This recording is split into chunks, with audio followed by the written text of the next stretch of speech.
On the verge of a banking catastrophe, Biden. Without an agreement to save Silicon Valley Bank depositors before the bank's branches open tomorrow, President Biden risks a catastrophic banking catastrophe.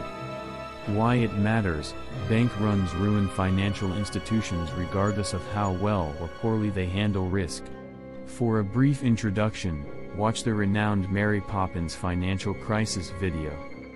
How it operates is that banks give out deposits to organizations and private citizens rather than keeping them in a vault. Therefore, the bank is likely to collapse if depositors demand their full money back all at once, as they did at SVB. Corporate America was recently given a stark reminder that the Federal Deposit Insurance Corporation will not guarantee any deposits worth more than $250,000. FDIC. Corporate deposits worth hundreds of billions of dollars are expected to leave local banks if SVB's depositors aren't compensated by Monday morning. The majority would go to a small number of banks that are considered to be systemically essential. If they are too big to fail, they won't fail. Some may invest in other extremely secure havens, such as treasury bills.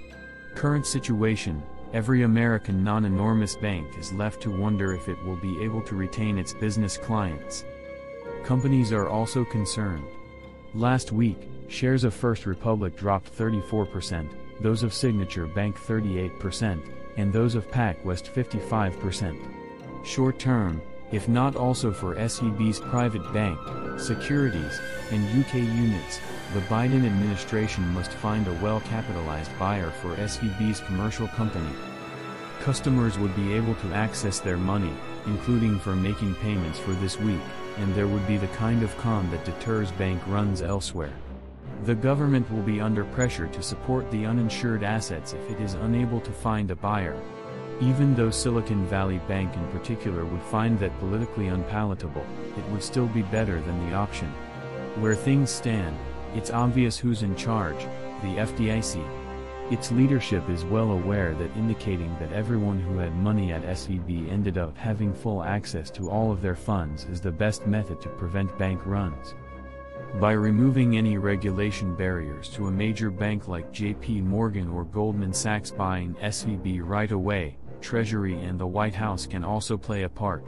Long-term, under a program known as the Transaction Account Guarantee Program, the Federal Reserve guaranteed business transaction accounts during the Great Financial Crisis, TAG. But that ended on December 31, 2012.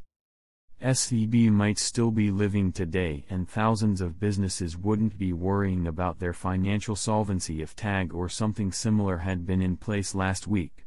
Within the text, the FDIC and participating banks typically pay more to insure more deposits, which is one of the reasons for the $250,000 limit on guaranteed deposits. However, this isn't always the case. If there are more bank runs as a result of a lower cap, insurance expenses may increase. In that regard, expanding deposit insurance to cover business transaction accounts may result in cost savings for the federal government. The bottom line: if you look around the globe, you'll notice that 3 or 4 banks dominate almost every nation. With its enormous number of institutions, the United States stands out.